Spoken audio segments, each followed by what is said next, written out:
Now, of course, Delhi has taken that decision amid a lot of backlash from the middle class largely, asking, is this fair and even a scientific move? Shouldn't cars that are fit or match the fitness test be allowed to ply?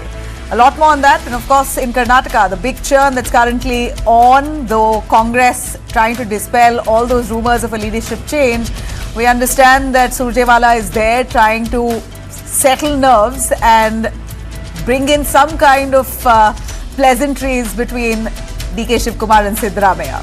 And of course, finally, Elon Musk and Donald Trump, the best friends now, bitter foes. It seems like the friendship has crashed much faster than the stock market. We're going to take you through all those stories. As always, the headlines first. Prime Minister Modi hails One Nation, One Tax reform, calls goods and services tax a landmark move that has transformed India's economic landscape over the last 8 years. External Affairs Minister S. Jaishankar refutes Trump's claim of brokering India-Pakistan ceasefire using trade threat. Says he was present during Prime Minister Modi's call with J.D. Vance on May 9th. Reiterates India responded decisively to Pakistan assault during Operation Sindoor. After 75 years, Supreme Court adopts historic SC/ST quota for staff hiring. 15% SC and 7.5% ST reservation now in place for non-judicial posts.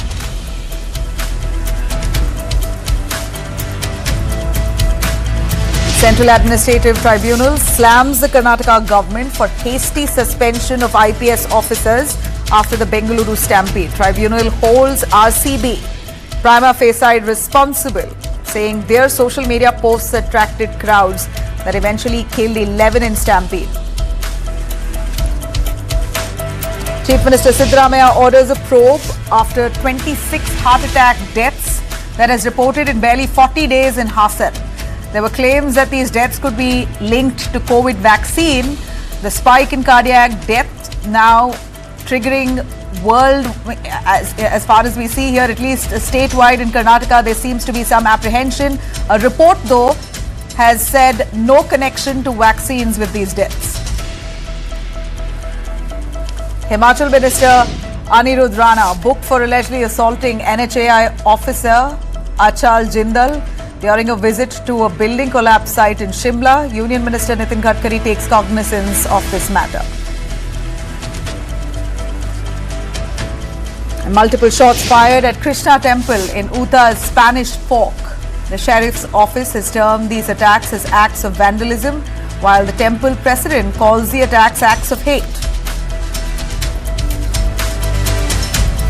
Thai Prime Minister Petongtran has been suspended amid rumors that she may have had a call with her Cambodia counterpart. She faces ethics probe over leaked call. Constitutional Court orders her to step aside after senators allege that she undermined military in diplomatic spat. Trump slams EV mandate as ridiculous, takes swipe at Elon Musk's subsidies, says Americans shouldn't be forced to buy electronic cars, mocks Musk over reliance on taxpayers' funds.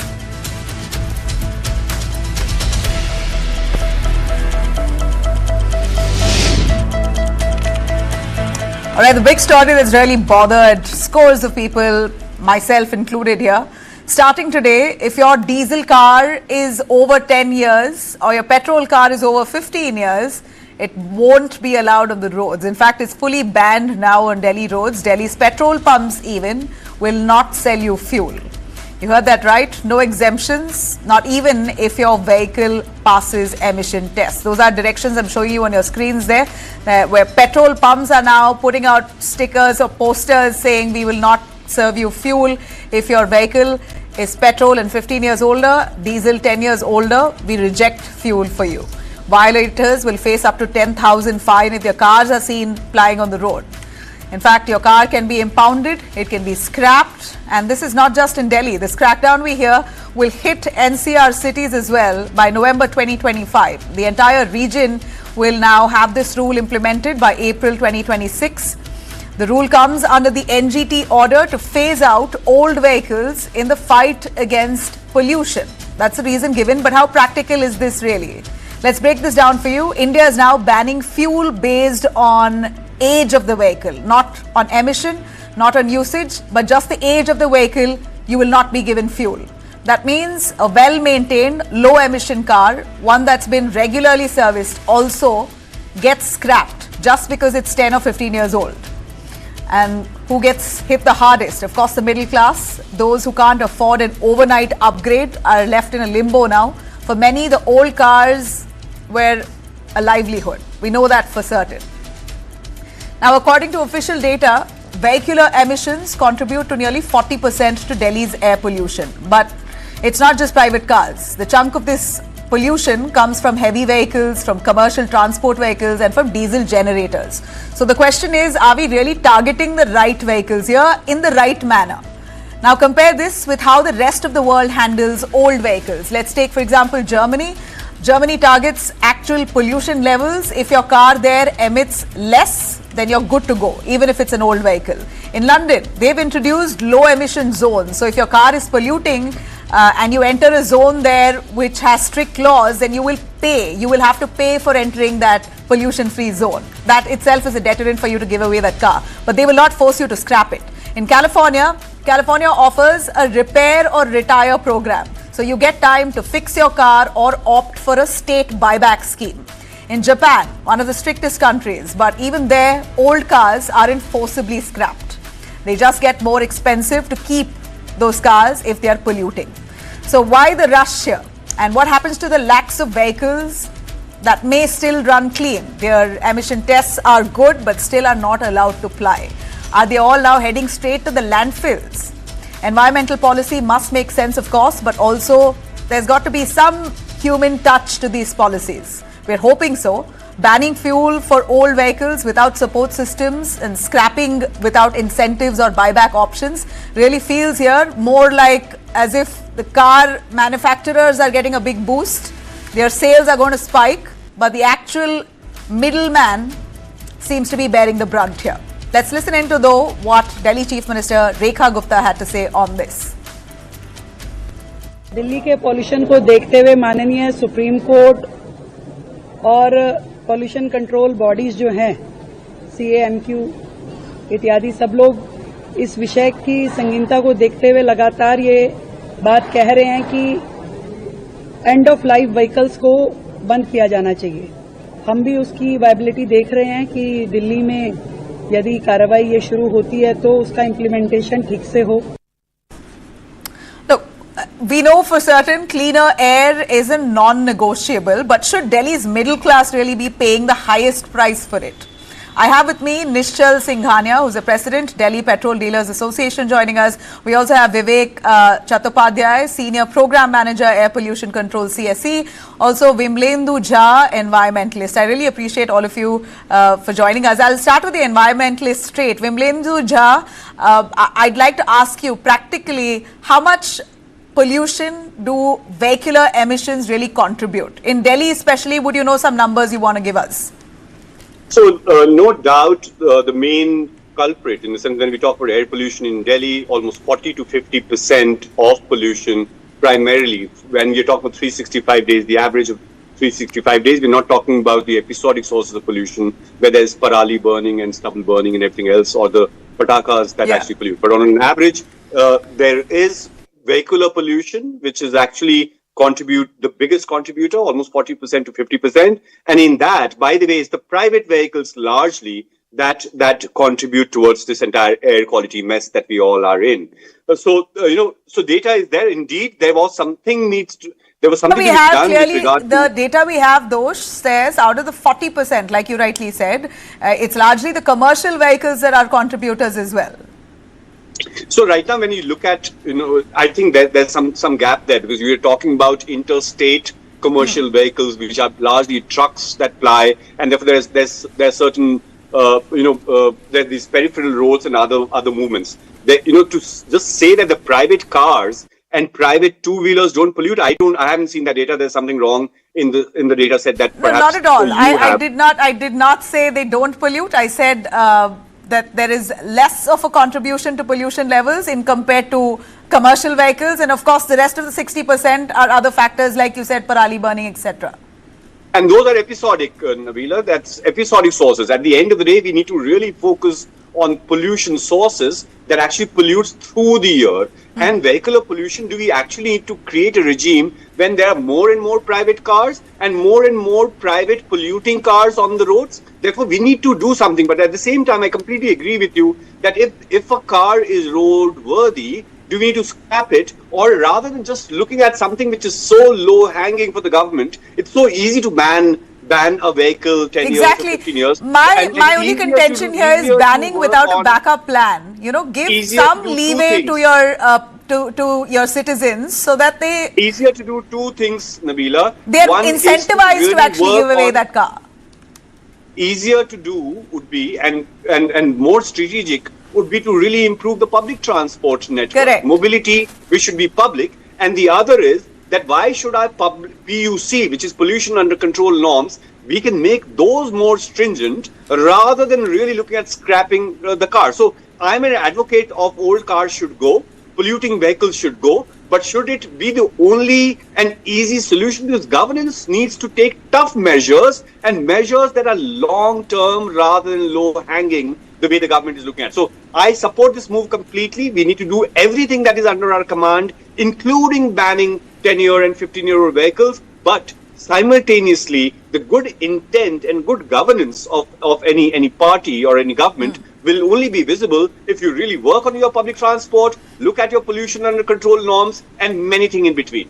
You know, but I would only imagine the kind of bitterness that now prevails among the middle class. It's for a large number of people who really relied on that 10-year-old car or a 15-year-old car to get past. Love for your car and love for your child's lung. These are this is a difficult choice. As you know, you and sure it is. But no, sure it is. As I speak about the policy rollout, has there been a backup plan or incentivized? Is about the allow me to take that to another guest. Vivek, if you can come in on that. I'm here, we're not debating if this is a move in the right direction, but is it padded well enough to ensure that the middle class does not feel burnt? I can only hear testimonies of bitterness coming in from people saying this is ridiculous. I've done my emission tests, and my car is absolutely fit. If it's not being a real major contributor, why can't I be allowed to drive it a little longer? But the funny part is that you're not allowed in Delhi, but you're allowed in neighboring states of Punjab, of Haryana, of Uttar Pradesh. What sense does that make? As if air does not travel in such close proximity? The issue is Delhi is so you won't face that kind of. Bombay doesn't have space. So their total ridership on public transport is 80%. In Calcutta also, the only 7% of the land is road.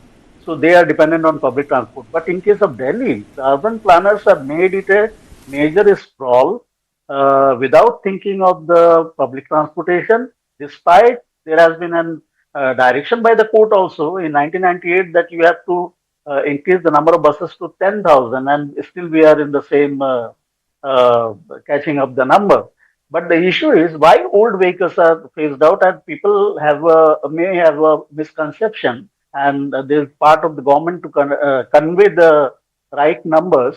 For example, if you phase out over 10-year-old cars, 10 to 25, okay, just understand a BS1 truck, okay, is equal to total 36 one BS1 truck is equal to 36 BS6 trucks. Understand the logic? So, compared to the BS1 norm, it is 36 times cleaner, a new truck. So, there has been massive investments being made by the oil industry, auto industry, by efforts by the government to bring in the clean fuel and clean technology.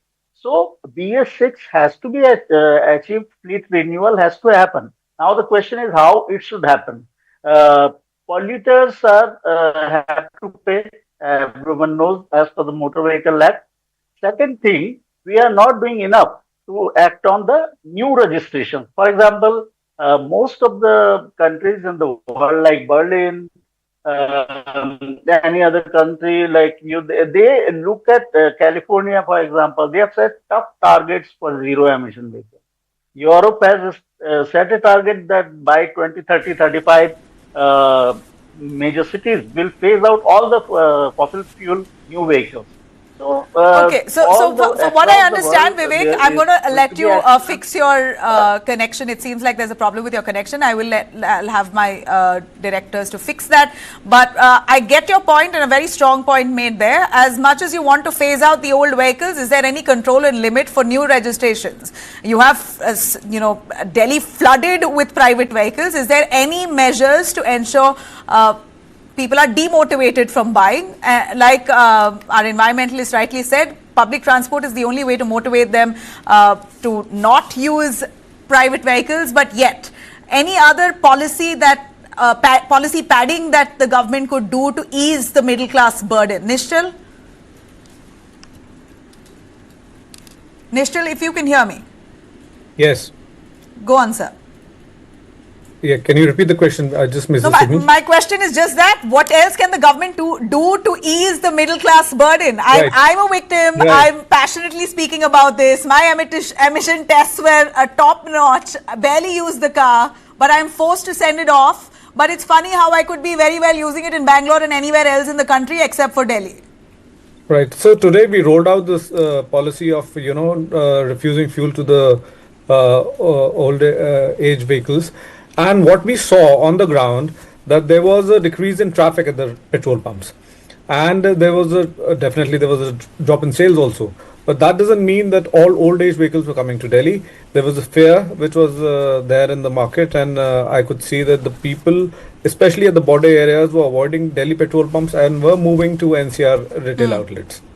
Now, what could the government do? Of course, refusing fuel is not the only solution, because people would find ways to buy fuel from neighboring cities. And if it's not implemented in NCR simultaneously, it would not help. But if you're scrapping the vehicle, the government should incentivize using the scrap certificate to buy a new vehicle, which is not in place. We are talking about 6 million vehicles to be taken off the roads. And let's incentivize them to buy a new car and using the scrap certificate. That could be one of the solutions. Today we are talking about 6 million vehicles, and today we had about 25 vehicles which are impounded all across Delhi, which is fairly a very small number compared to the kind of data that's been shared with us. So I think if it has to be effectively implemented, it should be implemented across NCR simultaneously, and the customers should be incentivized to buy a new car. Now, what percentage of Delhi's vehicular population actually comes from private cars versus commercial heavy vehicles? Would you have an idea on that? Our environmentalist did give a number, but your take on how much of this is really a contributor? See, I can bifurcate the sales pattern in Delhi. The commercial traffic is very less in Delhi now, and diesel trucks they have a heavy green cess and MCD toll tax to enter Delhi. So there's hardly any diesel sales left now. Mostly the commercial deliveries are happening through CNG vehicles, and as far as the private vehicles are concerned, about 60% of sales are through two-wheelers and 40% are cars. So what we are looking at is a major chunk of old two-wheelers, more than 15 years old, which are plying, and I believe that those customers are not able to buy a new bike or buy a new scooter, and they just they want to run their own vehicle, and they'll find ways to buy fuel from Ghaziabad, Noida, Gurgaon, Faridabad and neighboring cities. So it's a real challenge to put it on. Would you tell us, since you are within the industry, is there a mechanism for people? They should be aware, if you go to a petrol pump, one would, if they assume that the pump workers cannot identify that your vehicle is beyond a certain age, would you want to alert our viewers here on what is the mechanism you're really using to catch vehicles that have passed its age? So we have installed ANPR cameras, which are automatic number plate readers, and those cameras are scanning the number plates, and they are sharing the data with the Vahan portal. And if the portal says it's an old vehicle, the announcement is made on the speaker. But having said that, we get a lot of traffic in the morning, and I'm skeptical whether those cameras can scan all the number plates and announce all the old age vehicles. So the system has to be upgraded massively to implement it.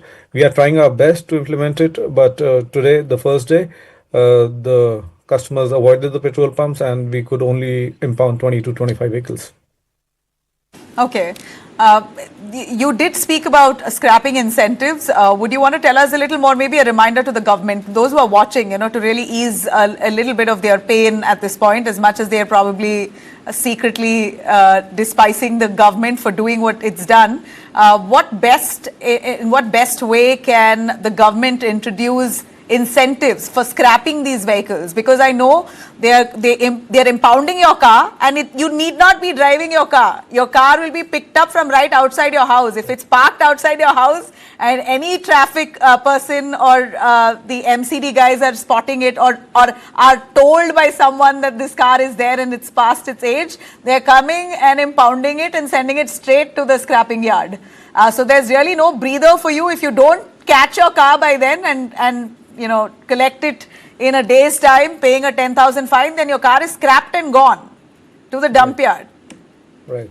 This is what is happening, and to incentivize, the customers should voluntarily come forward. They should be given a good scrap value, and the certificate which they get is of no use as of now in Delhi. So there can be schemes to give some discount on the registration charges or some discount with the dealers, which was probably announced some time back, but it was never implemented. So simultaneously with the scheme, the scrap policy should have been in place so that the customers had an option to scrap the vehicles and get something, some incentive from the government. But one of the scheme has been implemented. Second is nowhere to be seen now. So they should expedite with the scrapping policy, and that would incentivize the customers to move towards that. Okay. Vimlendu, your final take here on if this move itself could unintentionally push people to buy more cars. Do you think that will be a peril to this move? It could, and then all that effort to actually protect and save the environment? I think, no, as in, you're right that maybe it is going to really force people to get rid of their old car forcefully and buy a new one. And therefore, we are moving from one problem to the other rather than actually finding a solution. Well, it's a good point. But at the same time, I think we will have to, please understand, Nabila, that the state of Delhi's air or India's air or North India's air is we live a very toxic life here. And we will have to do everything in our command. And some might not be convenient, and not convenient for the middle class, because middle class is the one that actually pollutes the air, and it better mend its ways and cannot live with the middle class way of lifestyle and standard of living and expect a good quality of life or good quality of air. So we will have to do bring certain inconvenience to our lives. And therefore, I am an advocate of doing this and many more to really do it. As in, what's funny? this is not a I'm sure you've noted this shift. In fact, Nishal will also agree with me. People have now fully moved to buying petrol vehicles, not even EV. Electric vehicles are not even in demand because there's no infrastructure for EV. So people now shifting to petrol vehicles, even though it's more expensive. Petrol is more expensive. Petrol make is also more expensive, but they're still going for it so that they have a longer shelf life. Yeah, but the thing is that you and I, as responsible people, when we are actually trying to drive a narrative here, we need to understand that private vehicles can never be a solution to the air quality mess that we are in. They will have to advocate for effective, affordable, safe, last mile public transport, and that's the only solution. These piecemeal band-aids, scrapping one car here, one car there, or a smoke gun here and smoke gun there is not going to solve Delhi's air crisis, North India's air crisis, or the public health crisis that India is facing vis-a-vis air right now. So, this is fine. This is good optics. Fine. I support it right now. But this cannot be the last word, the last line of governance. This is lazy governance at best, that I would say. I'll take the final word from Nishchal. Do you support the move, Nishchal? People and your thoughts about electric vehicles, as much as you think this would motivate them to use EV, that's not been the trend. But I would agree with Mr. Jha that we should focus on the long-term solutions. But today we have a problem where we are denying fuel to old vehicles and customers are left nowhere. They want some solution right now to do away with their cars. So a good scrapping policy is the solution, a short-term solution, but that is the solution right now. And coming to the EV things, we have seen a clear trend over the last 5 years that customers are shunning their diesel cars, they're buying petrol cars. There is migration not as much even to CNG. Forget EV. Even the customers, the passenger cars, don't want to queue up for CNG. They're opting for petrol, and EV has minimum effect. The charging stations that we have at the petrol pumps are empty. Yeah. You don't get customers, and I know I don't have the figures of EV sales, but there's not been any effect on the petrol sales. In fact, people are moving from CNG and diesel to petrol. All right. Thanks for those stats. I really appreciate you, Nishchal and Vimlendu, for joining us. Vivek, unfortunately, we lost his connection, but thank you if you're listening to us. On that note, we're slipping into a short break. We'll be right back with all the top stories on Day Tonight.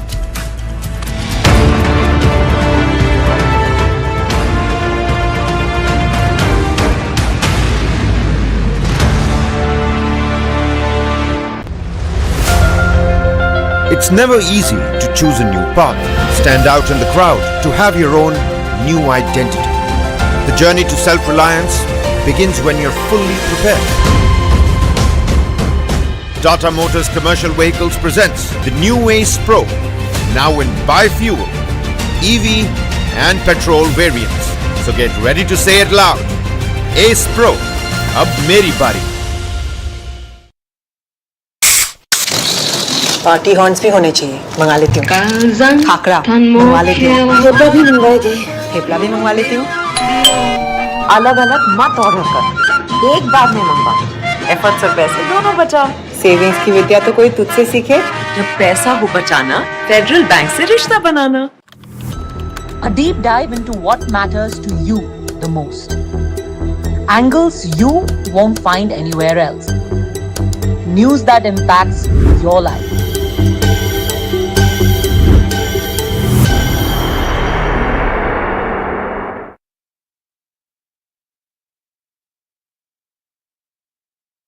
What is to the nines? In literal terms, it's perfection. But to us, it's not just a phrase, it's an attitude. One that starts at your desk and sends a statement to the world. To the nines is about taking charge. It's a way of life where every seam, every fold, is crafted with excellence. It's timeless elegance and uncompromising quality made for the corner office.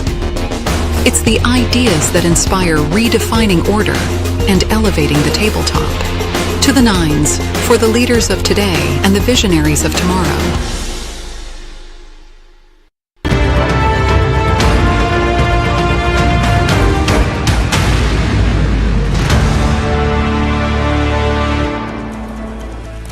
Welcome back on Day Tonight. Let me start with my state, Karnataka. All the political churn that's happening there. Of course, at this point, Karnataka Congress now in damage control mode. They're trying very hard to project unity and dismiss the growing chatter around a possible leadership change. For the second day today, the Congress General Secretary, Randeep Surjewala, held back to, in fact, he stayed there, held multiple meetings with MLAs in Bengaluru, but he made it quite clear that there is no question of changing leadership in Karnataka yet. Let's listen in. The focus being on the Congress government guarantees and their functionality in a particular assembly constituency. So this is to answer some of your questions. Some of you also asked me one more question. Are you taking opinion on leadership change? The answer I had given yesterday also, I am answering again today. The answer is clearly no, in one word. Now, sharing the stage with Deputy Chief Minister D.K. Shivkumar, Surjewala said his mission was only to assess development in Karnataka by their MLAs not to take sides or gather any information or opinions on a power transfer. That's what he said, to clarify. But the cracks in the party are of course evident, with rebellion in the ranks, allegations of corruption in the Congress there, and a silent but serious power struggle between Siddaramaiah and DK Shivkumar. Though MLA Rizwan Ashad, who spoke to News9, said there is no infighting, there is no change of guard. Congress is a democratic party. Everybody has a right to express their views. So somebody might have chosen to express, somebody might have not chosen to express. As far as I am concerned, I am happy with the government the way it is going.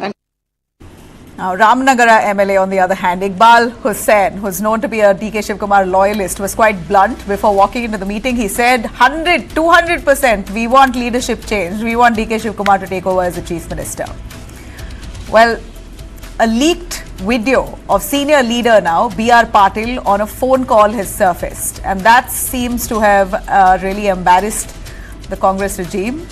As much as they tried to say that all is well and everyone's united, and as much as Surjewala tried to say that this meeting wasn't about a leadership change, here is B.R. Patil's phone conversation with another person that is leaked, where he is clearly heard saying that Siddaramaiah was lucky, he won a lottery, we both began our political journeys at the same time. In fact, I introduced Siddaramaiah to Sonia Gandhi. I told all of this to Surjewala. He heard me very clearly. This is what he said.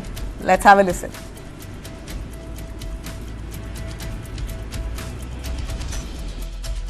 It's a change. 100%, 200%. No change of leadership.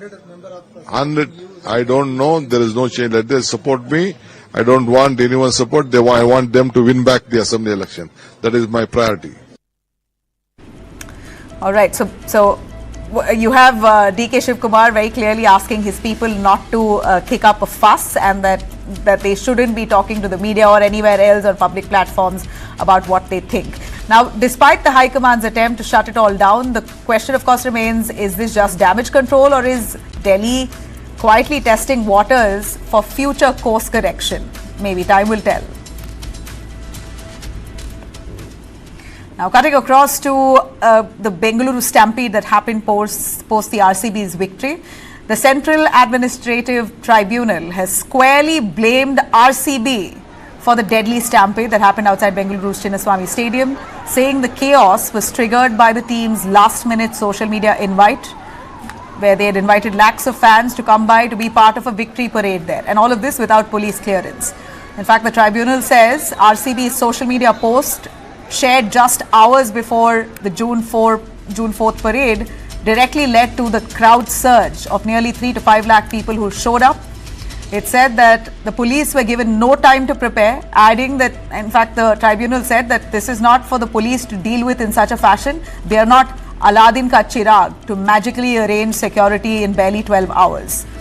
Now remember, RCB's marketing head, Nikhil Sosle, was already arrested over this exact reason. Now the tribunal's verdict further cements RCB's role in the tragic event that killed 11 and left dozens injured. In a massive embarrassment, though, to the Siddaramaiah government, the tribunal has also quashed the suspension of senior IPS officer Vikas Kumar.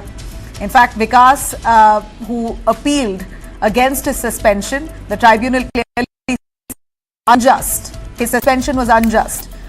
The officer was blamed for security lapses, but the tribunal tore into the state government's decision, saying police officers aren't superhumans and shouldn't be made scapegoats for poor coordination. This ruling now could pave the way for reinstatement of the two other IPS officers who also faced suspension. That included Bengaluru Police Commissioner B. Dayanand and DCP H.T. Shekhar. The Chief Minister said the government may appeal the order, but the damage is of course already done. And so far, no answers to the big questions. Who really gave RCB that green signal? How did such a big event really roll out without any official approvals, while there were government participation that was out and visible? Now, cutting across to Tamil Nadu's custodial death, huge uproar against the DMK government for lapses within the police department. And finally, it seems like the Tamil Nadu government has been forced to act after this very chilling video that's exposed police brutality in full public view. Caught on camera, 5 policemen mercilessly beating up 27-year-old Ajit Kumar, a temple guard, as he sits on the floor defenseless. In fact, the CCTV video has really acted as the axe on those very police officials, those constables who brutally tortured Ajit in their custody. In fact, Ajit was picked up by these constables on June 27th in connection with a minor theft. A woman had in fact filed a complaint saying that her gold jewellery that was kept in her car was missing after she gave her keys to Ajit to park her car near the Madhapuram Bhadrakali Amman temple. The accused police they swung into action without an FIR being filed. They arrested Ajit, took him around town for 2 whole days, beating him down to admit that he had stolen that gold. The assault intensified so much so that he collapsed, and when he was taken to the hospital declared him dead. Postmortem, of course, left no room for doubt. 15 external injuries, severe internal damage, a textbook case of custodial torture. 5 cops from Tiruppuram police station have been arrested. In fact, Ajit is now the 24th custodial death in Tamil Nadu since 2021. According to the 2025 Lokniti CSDS policing report, Tamil Nadu ranks second in the country, number 1 in the south, where police admit support for torture. In fact, 56% of Tamil Nadu cops that were surveyed said it's sometimes necessary that this is the action that should be taken against accused if they want to bring out the truth from them. This is clearly the mindset that has claimed Ajit's life. DMK government is now cornered with protests intensifying, political backlash, they're only growing. Chief Minister Stalin says action has been taken, but is this too little too late? Opposition parties from DMDK to Tamilaga Vetri Khazagam, actor Vijay's party, and even the DMK's ally now, senior Congress leaders have all slammed the state, accusing DMK of trying to shield the accused. They are now demanding full accountability. Madurai bench of the Madras High Court also coming down heavily on the Tamil Nadu government. The court in fact slammed the government, asking who authorized transferring a petty jewellery theft case to a special investigation team. Who gave permission to illegally detain Ajit and take him around multiple locations for 2 whole days? Why wasn't an FIR filed when that theft complaint was first lodged? And why wasn't Ajit's postmortem handed over to the magistrate immediately as mandated? The court calls custodial deaths as violation of fundamental rights and ordered a full judicial inquiry into this case here. The story, of course, has truly left the Tamil Nadu police and the government thoroughly embarrassed. It's no wonder people have no trust in the system, because these are the very people who are tasked with upholding law, have repeatedly and shamelessly broken it.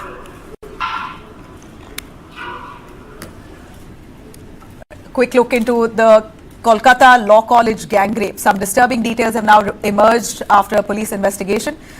The prime accused there, Manojit Mishra, had allegedly been stalking that girl and targeting the survivor since the time she enrolled herself into college. Since the first day of her college week here, this man was stalking her and had attempted to target her. And that unfortunate and unfaithful day, he attempted to allegedly rape her. But it seems like the plan was in motion. That's what investigations say. Shockingly, a batchmate has revealed that Manojit, the accused here, has a pattern of luring women, sexually assaulting them, filming the act and using those videos to silence them, claiming, in fact, nearly 10 FIRs have been filed against him. Some of his batchmates say that he always got away. He evaded arrests despite multiple FIRs that have been filed against him in the past, one in 2019 or 2018 and one in 2021. He still managed to get out free due to his political pull. मनोजित के खिलाफ आज के date में जितना knowledge है मेरे को, information है, करीबन 10 एफआईआर होगा और अनगिनत जीडी है। नॉर्मल जनरल उसके नाम पे अनगिनत होगा, कालीघाट, चेतला, टालीगंज एंड कस्बा पीएस में। क्या तृणमूल के कोई बड़े नेता का सर पे उसका हाथ था? क्या वो तृणमूल कांग्रेस के जुड़ा हुआ था? क्योंकि देखा जा रहा है कि कहीं ऐसे कंप्लेंट्स है उसके खिलाफ जिसके खिलाफ पुलिस ने कोई एक्शन नहीं लिया। नहीं, देखिए, पुलिस ने एक्शन नहीं लिया बोलना सबसे बड़ा गलत बात होगा। पुलिस ने एक्शन लिया है, पुलिस ने उसको अरेस्ट किया है, पुलिस ने कोर्ट में प्रोड्यूस किया है, कोर्ट से अगर उसको बेल मिल गया है तो पुलिस एक्शन लिया हम लोग बोल नहीं सकते। पहला बात। दूसरा बात, पॉलिटिकली उसका कोई वजूद नहीं था।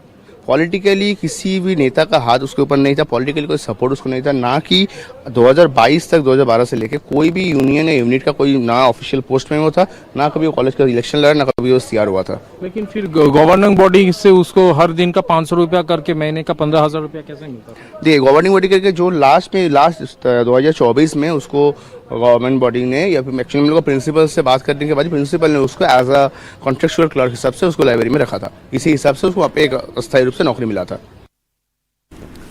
Now the survivor's medical report is out. It has confirmed gang rape. Evidence of forceful penetration, of bite marks, nail scratches, all have been found. The brutal attack on the law student that happened inside her college premises, that is meant to be a safe space, has now yet again jolted the state of West Bengal after the ghastly Ajikor rape and murder case. Kolkata police say that they've collected over 7.5 hours of CCTV footage from that college premises. Visuals reportedly show all 4 accused on the campus on that evening, placing them at the scene of the crime. Their DNA samples, including their body fluids, urine, hair samples, have all been collected for forensic examination. Police have also issued a strict advisory against revealing the name of the survivor in this case.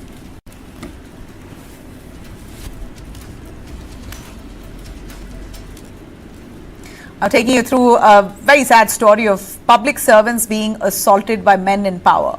Another public servant who's assaulted, and yet again we're looking at a blow to the rule of law here in Himachal Pradesh. A senior NHAI officer on inspection duty at a collapsed building site in Shimla was assaulted by none other than the state's Panchayati Raj Minister, Anirudh Singh Rana. The officer says that he was hit on the head with a pitcher, dragged into a room and beaten simply for clarifying jurisdiction on the site. He is now recovering at IGMC Shimla. A police case has now been registered under serious provisions of the BNS. Leader of opposition, of course, Jairam Thakur, as we see opposition pouncing on this, demanding the minister be dismissed. मंत्री महोदय जी ने सिर फोड़ दिया, कमरे में अंदर कुंडी मार करके अपने साथियों के साथ पिटाई की, उसके बावजूद भी 307 नहीं। कार्यवाही बनती है और निश्चित रूप से कार्यवाही बनती है और कार्यवाही ये बनती है तुरंत मंत्रिमंडल से बर्खास्त किया जाना चाहिए। Now, engineers under the NHAI have responded with a half-day symbolic walkout. Union Minister Nitin Gadkari has condemned the assault as an affront to the rule of law. But this isn't an isolated case. Just a day earlier in Odisha, senior BMC officer Ratnakar Sahu was dragged out of his office and brutally assaulted by a BJP corporator and his aides during a public grievance hearing. The brazen act was caught on camera. 3 men have been arrested. The angry protests have followed. We're looking at 2 states, 2 officers, both attacked sadly while on duty. Both of these cases, symbols of a deeper rot on how power is being wielded. Ministers and corporators raising their fists against their own officials. It's a threat to every citizen watching. Imagine if duty now becomes dangerous, and who will dare to serve?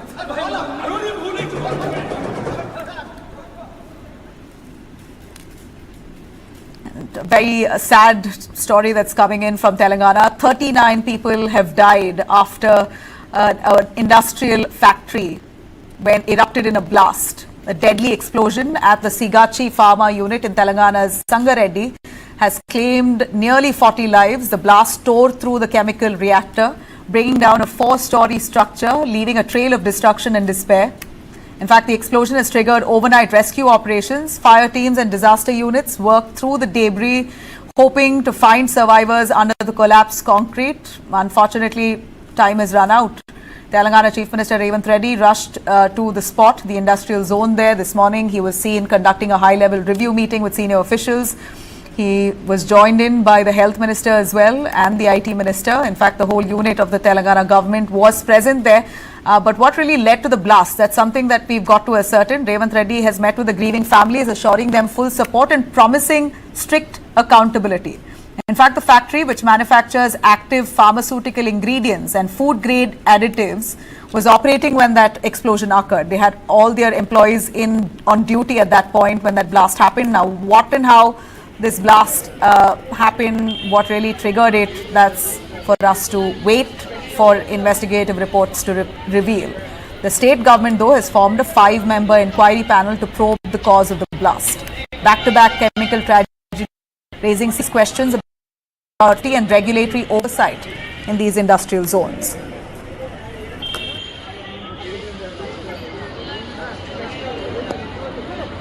At the same time, I have told my people 1 crore rupees for death families, 10 lakhs rupees major that accident and limited whatever injuries are there for them also 5 lakh rupees, and medical thing government will take care everything.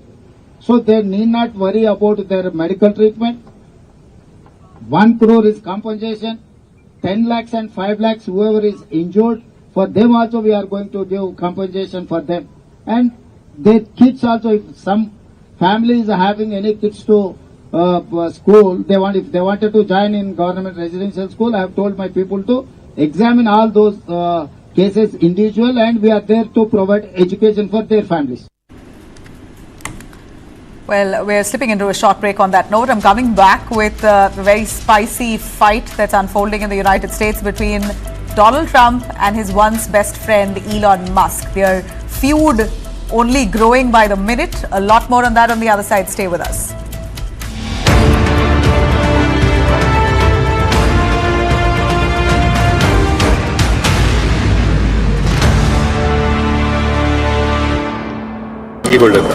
तेरे लिए मंगाओ मेरे नए music goggles मंगाओ क्या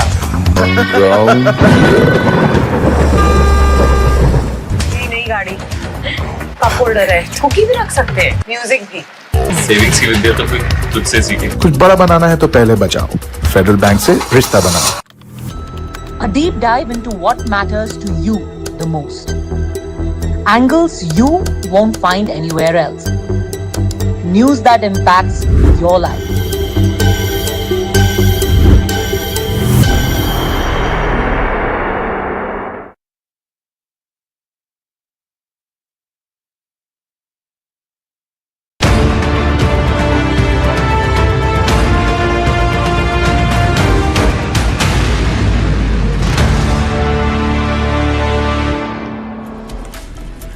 Welcome back.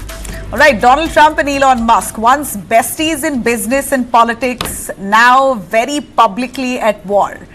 US President Donald Trump and tech billionaire Elon Musk have had a messy, bitter breakup, and it's playing out in real time and on social media.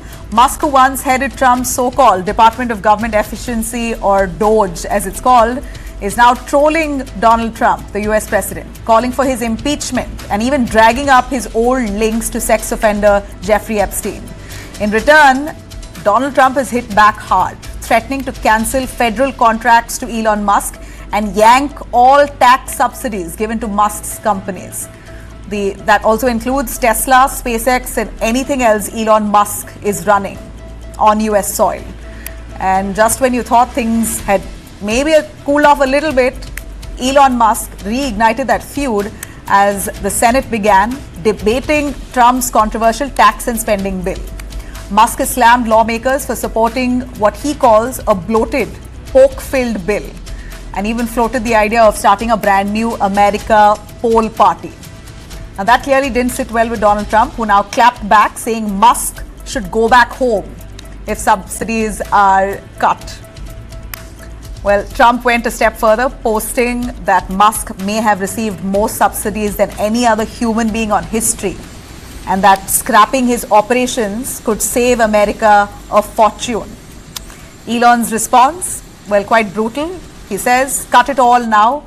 That's what he says on X, signaling that he's ready to walk away from every single government deal he's had with Trump. Well, this is possibly the best bromance that had a bloody feud. This isn't just personal, it's now turned political and it's economic.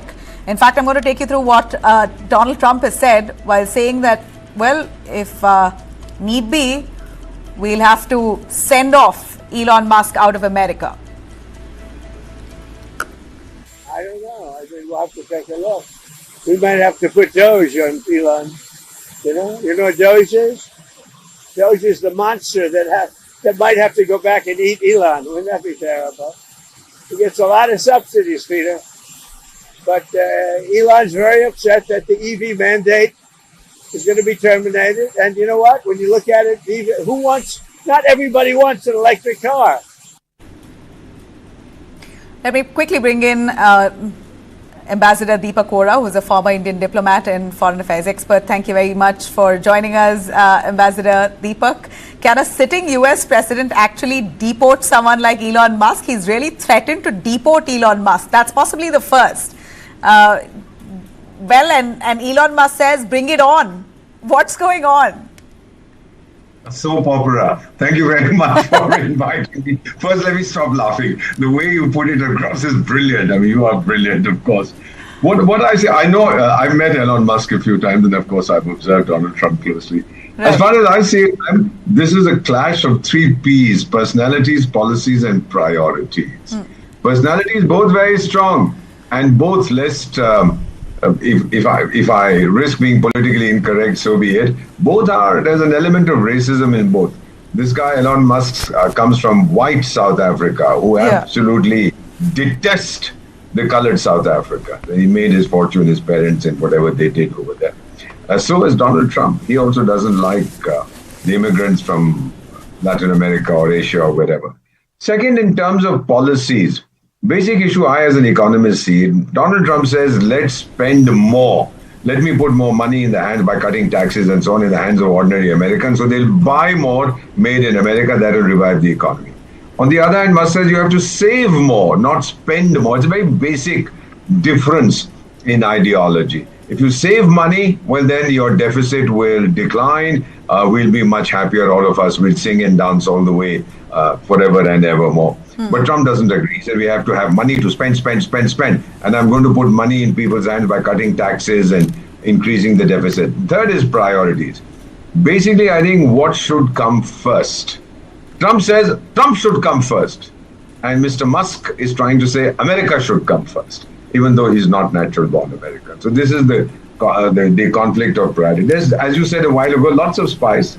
This is primetime soap opera. It'll probably have the largest but viewers. It's so funny. I mean, what does this really do to investor confidence? You have Trump really threatening the richest billionaire there in the United States, saying we'll send you out for raising your voice against me. So what happens to confidence within investors, among its own citizens? If Elon Musk can be deported, then who is anyone else?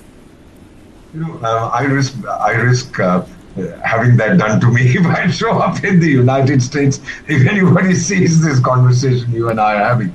But essentially, of course, Donald Trump is the president of the United States. Elon Musk is not. He may want to form a new party, America, whatever the America party. Do you think he's serious? In your view, do you think he's serious of forming a new political party? He has the money for sure. I think he has the money. I think he wants to frighten Trump. And Trump might want to concede. The bromance is over. They're not going to kiss and say, darling, darling, sweetheart, sweetheart. Oh, I made a mistake. I'm so sorry. Forgive me, forgive me. That's not going to happen. They're both very strong. My own feeling, of course, Musk can never become president of the United States because he's not born in the US. You have to be born there. You can't be a naturalized citizen. His kids could. And let's face it, Trump's last term anyway. So he's really going on the whole hog. Well, also as president, he has overweening political power. That's the American system. He can deport anybody. He can deport his wife if he wants to. That's the American system. The president says deport so-and-so, out they go. So now Donald Trump is fighting a domestic battle with his one-time buddy. He's fighting in Ukraine. He's fighting in Gaza. He's fighting in Iran. Right. The man is enjoying himself. But I do have a last question as I wrap here. Last question on what this really projects and speaks of America at this point. The richest billionaire versus the president, Donald Trump. This feud that's playing out for the world to laugh. What does it speak of America as of today?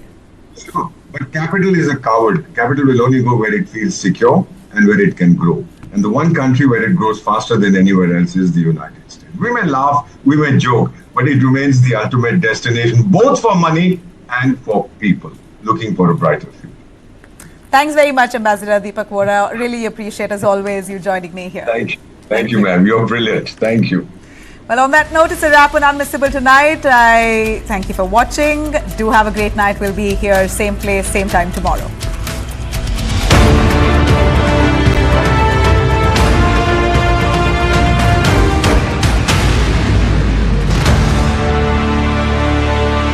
Light, camera, and action.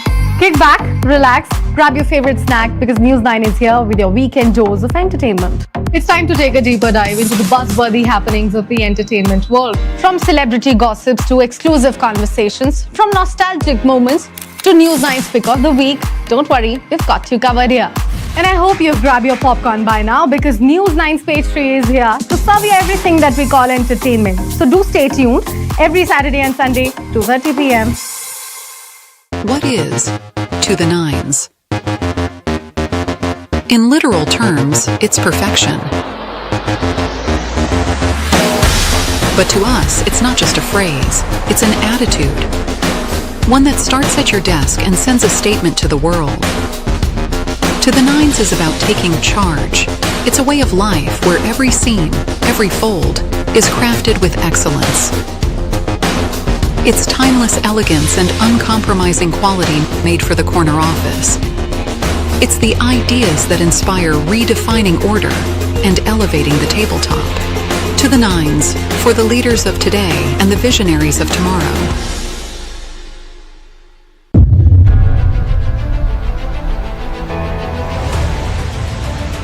What began as a day of celebration turned into a tragedy.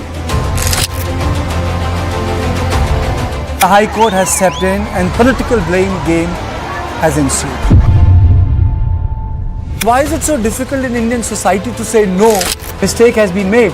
This timeline is going to make things very clear. This was very much avoidable.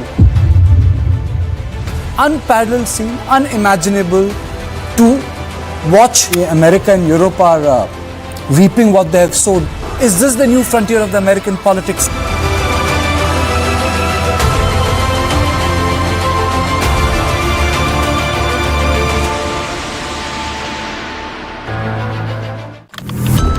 A deep dive into what matters to you the most. Angles you won't find anywhere else. News that impacts your life.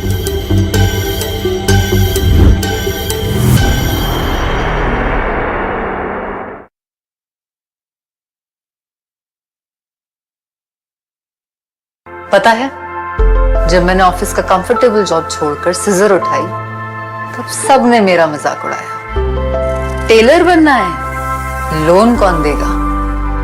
पर मैं कुछ बड़ा करने के लिए चल पड़ी। हर महीने एक SIP अपने बिजनेस के नाम। जहां सोच है, वहां सपना, और जहां सपना है, वहां SIP। SIP करे आपका सपना in progress. While we do performance marketing, but we try to spend much more on our own organic. Okay. While of course we do paid and collaborations with a lot of people to get our wordings out, but this is a business where you have to communicate what people feel, what people need, and make them make them sure that they are putting their money in the right place. Absolutely. I mean, that is the first question, that why are you investing? That cannot be answered by just an advertisement. So that is something which has undergone a huge change, and as we move ahead, everything is getting shorter. I mean, next month is too late, today is too slow.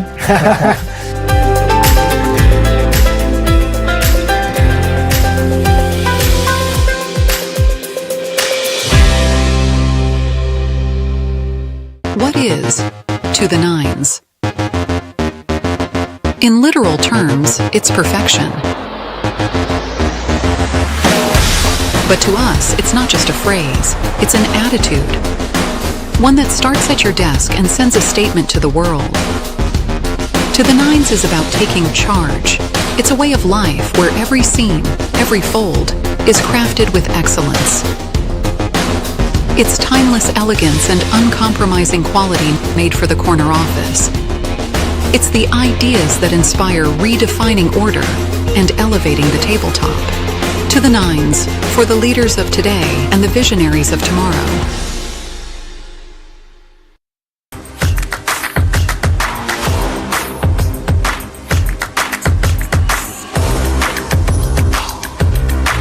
This is India's #1 news network, and you're watching News9, English news as it should be. Hello, everybody. Welcome. Thanks for tuning in to your favorite news destination. I'm Kabir Naqvi. The top headlines we're tracking for you. on your screens first. External Affairs Minister Dr. S. Jaishankar at the Quad Foreign Ministers' meet reaffirms India's right to defend against terrorism and has urged zero tolerance policy across the globe. Has also announced plans to host the next Quad summit, stressing commitment to a free and open Indo-Pacific.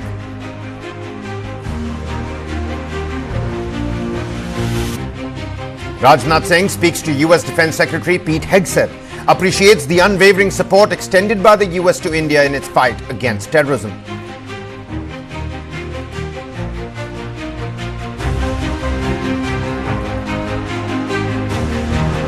Tamil Nadu Chief Minister M.K. Stalin transfers Ajit Kumar's custodial death case to the CBI now, calls the incident inexcusable, ensures a fair and doubt-free investigation.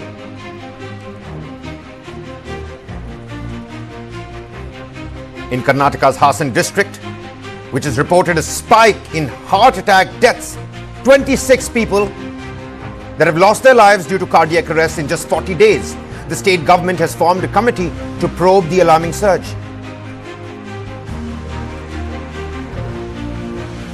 Himachal Pradesh's Minister Anirudh Rana booked for allegedly assaulting NHAI officer and engineer Achal Jindal during a site visit after a building collapse in Shimla. Union Minister Nitin Gadkari has taken serious cognizance of the matter.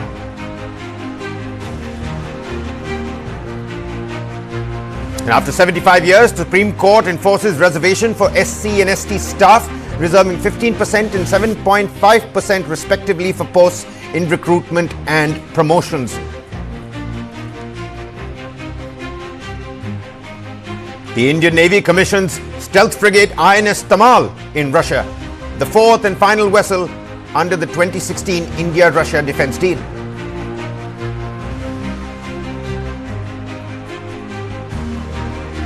Multiple shots fired at a Hindu temple in Utah's Spanish Fork. Decades-old Krishna temple faced multiple attacks in the recent days, according to the local community there. And another thorn in the Musk-Trump love affair. Donald Trump now slams Elon Musk, calls electronic vehicles his mandate ridiculous, says Musk gets more subsidies than anyone in history, urges the Department of Government Efficiency to look into Elon Musk. Well, first up, in a strong and clear message from Washington, D.C., External Affairs Minister Dr. S. Jaishankar has asserted India's right to defend itself against terrorism, calling on the global community and Quad partners to show zero tolerance. Speaking at the Quad Foreign Ministers' meeting, Jaishankar said victims and perpetrators must never be equated, especially in light of India's recent experience. He also confirmed that India plans to host the next Quad Leaders' Summit and said that New Delhi has proposals in mind to make it productive, reaffirming India's commitment to a free, open and rules-based Indo-Pacific. Before we move on, let's first listen in to what the External Affairs Minister had to say on terrorism. A word about terrorism in the light of our recent experience. The world must display zero tolerance. Victims and perpetrators must never be equated, and India has every right to defend its people against terrorism, and we will exercise that right. We expect our Quad partners to understand and appreciate that. Well, now back in Washington for a second Quad meeting this year, Dr. Jaishankar also underlined that the Indo-Pacific must remain free for all nations to make sovereign choices in both development and security matters. He said India is keen to host the next Quad summit and is hopeful that partners will align on the way forward. Listen in. Let me begin by saying that we're all committed to ensure a free and open Indo-Pacific. To that end, our endeavors are devoted to promoting a rules-based international order. It is essential that nations of the Indo-Pacific have the freedom of choice, so essential to make right decisions on development and security.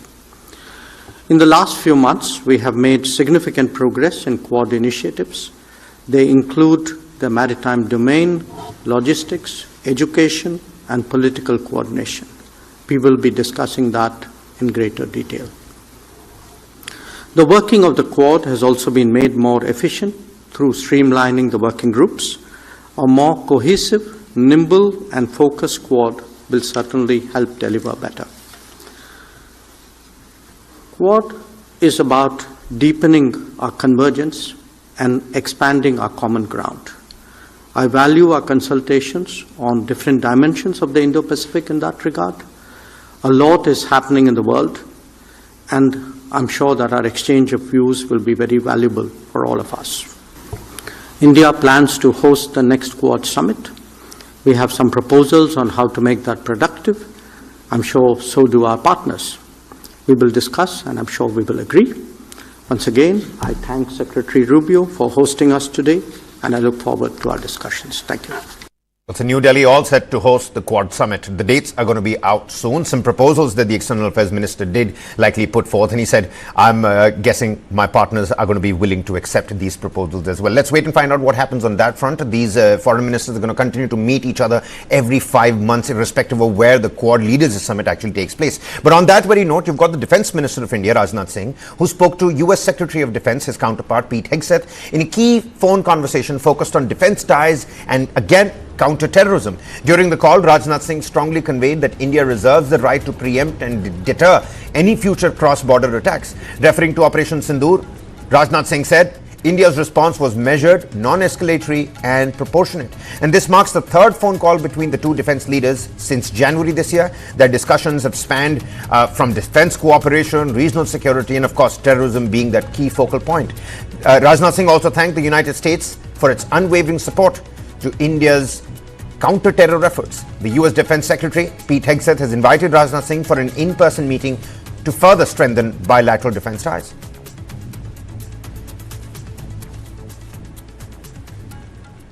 And take a look at this. In a push to generate more jobs, the central government has cleared a massive 99,400 crore rupee employment-linked incentive or ELI scheme. The goal was to create over 3.5 crore jobs across sectors, especially manufacturing, whilst boosting both employability and social security.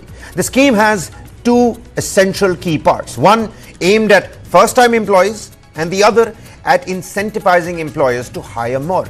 Under the scheme, the first-time EPFO registered employees earning up to 1 lakh rupees a month will get 1 month EPF wage up to 15,000 rupees in 2 installments. The first payment will come after 6 months of sustained employment and the second after a year, along with the basic financial literacy module. A portion of the amount will be locked in a savings account to encourage long-term financial discipline. And employers too stand to gain. The government will offer up to 3,000 rupees per employee per month for 2 years, as long as the employee stays on for at least 6 months. And in the case of manufacturing units, this support can extend up to 4 years. But there are some conditions. Employers with fewer than 50 employees must hire at least 2 additional workers. Those with 50 plus employees must hire at least 5 new workers.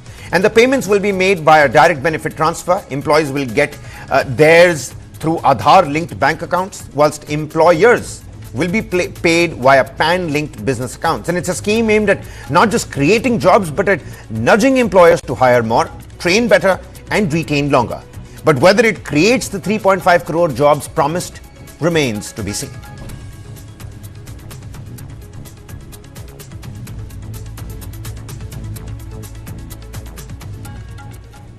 But now, big update in the South Kolkata gang rape case. The authorities of South Calcutta College have expelled all the main accused in the case. You've got the prime accused, Manojit Mishra, who was appointed on a contractual basis around 45 days ago and was serving as an ad hoc faculty member at the Kasbah Law College. He was amongst those expelled from the institute. Mishra, along with the co-accused, the 2 students, Zaib Ahmed and Pramit Mukherjee, both students of the same college, they've been arrested and remanded to police.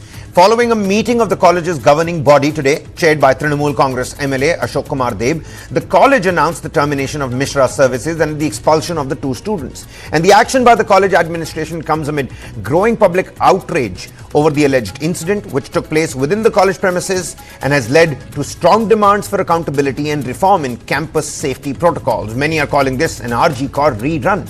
But then again, we have exclusive and chilling details. An exclusive and chilling account from someone who knew the main accused Manojit Mishra very closely. We spoke to Titas Mana, a batchmate and former friend of Manojit Mishra, the main accused in the Kasba Law College rape case. And Titas, this friend of the main accused, has painted a disturbing picture, alleging a history of sexual violence, narcissism and manipulation. He claims Manojit had multiple FIRs against him and that he used to video blackmail as a tool to silence his victims. Take a look at that exclusive conversation next.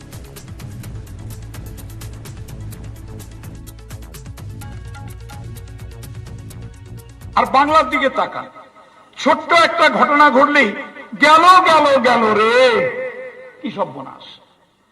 হ্যাঁ, ঘটনা তো ঘটে, নিজের ফ্যামিলিতে ঘটে।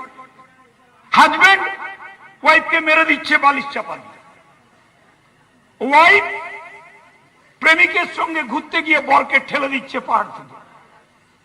These are the crises of the society. West Bengal Minister Manas Bhuiyan, who made some explosive statements at Kolkata Medical College on Doctors' Day. He said every time a small incident happens in Bengal, there is a huge uproar. And later, after speaking on stage, he was asked what he meant by small incidents.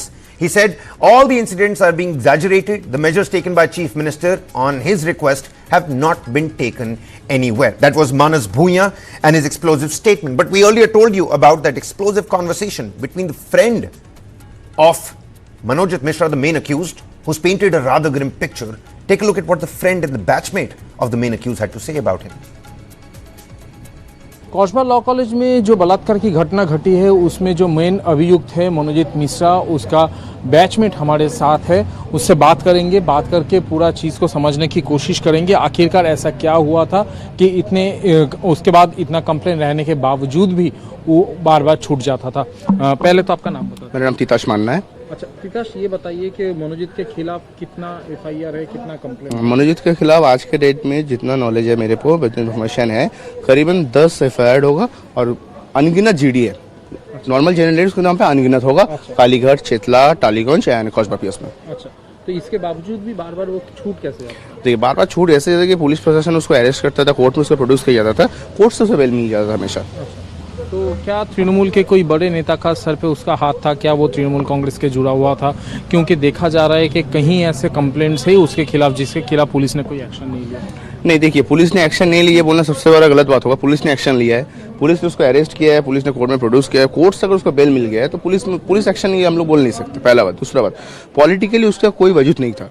Politically किसी भी नेता का हाथ उसके ऊपर नहीं था, politically कोई सपोर्ट उसको नहीं था, ना कि 2022 तक 2012 से लेके कोई भी यूनियन या यूनिट का कोई ना ऑफिशियल पोस्ट में वो था, ना कभी वो कॉलेज का इलेक्शन लड़ा, ना कभी वो CR हुआ था। लेकिन फिर गवर्निंग बॉडी से उसको हर दिन का 500 रुपया करके महीने का 15,000 रुपया कैसे मिलता? देखिए, गवर्निंग बॉडी करके जो लास्ट 2024 में उसको गवर्नमेंट बॉडी ने या फिर एक्चुअली हम लोग प्रिंसिपल से बात करने के बाद प्रिंसिपल ने उसको एज अ कॉन्ट्रेक्चुअल क्लर्क हिसाब से उसको लाइब्रेरी में रखा था। इसी हिसाब से उसको एक अस्थायी रूप से नौकरी मिला था। It's becoming a troubling pattern. Public servants under attack whilst doing their duty. Just a day after civic officials in Odisha protested against the brutal assault on a Bhubaneswar Municipal Corporation officer, another shocking case of political high-handedness has emerged, this time from Himachal Pradesh. Panchayati Raj Minister Anirudh Singh Rana has been booked for physically assaulting an NHI officer who was inspecting a site in Shimla's Bhattakufur area after a building collapse. And the FIR includes serious charges under the BNS. According to the officer's complaint, he was dragged into a room and assaulted with a pitcher, causing head injuries. Allegedly, after the minister got agitated over jurisdictional explanations related to this building collapse. And Union Minister Nitin Gadkari, he's come out and strongly condemned the assault, calling it an affront to the rule of law and a threat to institutional integrity. But this is not